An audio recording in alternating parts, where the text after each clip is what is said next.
বিশ্ববিদ্যালয়ের শিক্ষক কি সমাজের অনগ্রসর জাতি যে তার সন্তানকে বিশ্ববিদ্যালয়ে পোষ্য কোটা দিয়ে ভর্তি করাতে হবে?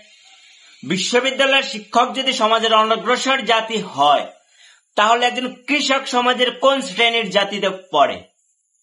ঢাকা বিশ্ববিদ্যালয়ের শিক্ষক তার সন্তানকে পোষ্য কোটা দিয়ে ভর্তি করায়।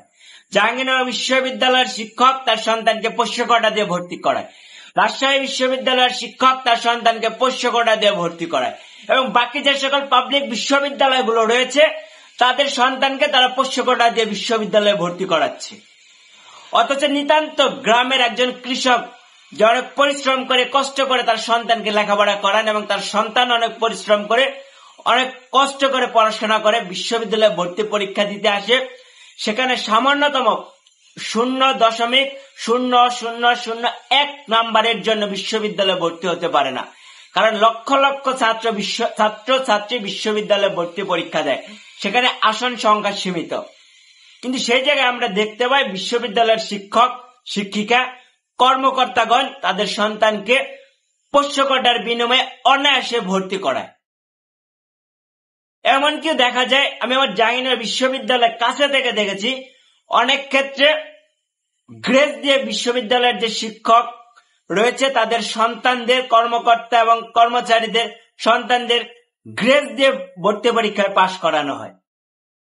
মানে একজন বিশ্ববিদ্যালয়ের শিক্ষক শিক্ষিকা কর্মকর্তা তাদের সন্তান পাশ করলেই ভর্তি হতে পারে বিশ্ববিদ্যালয়ে।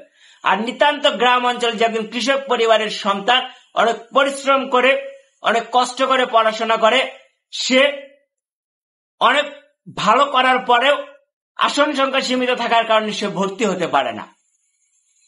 রাজশাহী বিশ্ববিদ্যালয়ে এমন ঘটনা আমরা দেখেছি, 21 সেশনের দিকে যদি তাকাই 71 জন পোষ্য কোটায় ভর্তি করানো হয়েছে, যে 71 জন ভর্তি পরীক্ষায় কৃতকার্য হয়নি, ভর্তি পরীক্ষা ফেল করার পরেও পোষ্য কোটার কারণে বিশ্ববিদ্যালয়ে ভর্তি হয়। আর একজন মেধাবী কৃষক পরিবারের সন্তান অনেক পরিশ্রম করে মাত্র সামান্য পয়েন্টের জন্য বিশ্ববিদ্যালয়ে ভর্তি হতে পারে না।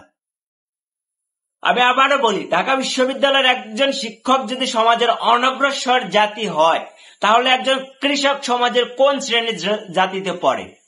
তাই আমরা বলতে চাই পোষ্য কোটা বিলুপ্ত করা হোক। বিশ্ববিদ্যালয়ে পোষ্য কোটার কোনো প্রয়োজন নেই। এই পোষ্য কোটার কারণে অনেক মেধাবীরা বিশ্ববিদ্যালয়ে ভর্তি হতে পারে না। পাবলিক বিশ্ববিদ্যালয় হচ্ছে মেধাবীদের একটা স্বপ্নের জায়গা। মেধাবীদের একটা স্বপ্নের বিশ্ববিদ্যালয় হলো পাবলিক বিশ্ববিদ্যালয়। আর সেই পাবলিক বিশ্ববিদ্যালয়ে মেধাবীরা যখন সামান্য পয়েন্টের কারণে ভর্তি হতে পারে না, তখন তারা অনেক ক্ষেত্রে লক্ষ্য থেকে বিচ্যুতি হয়ে যায়। আর সেখানে অমেধাবী অযোগ্যরা পোষ্য কোটার কারণে পোষ্য কোটার বিনিময়ে সে জায়গায় ভর্তি হচ্ছে।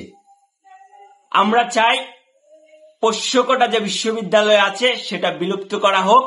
মেধাবীরা যেন যোগ্যভাবে বিশ্ববিদ্যালয়ে ভর্তি হতে পারে সে ব্যবস্থা করা হোক।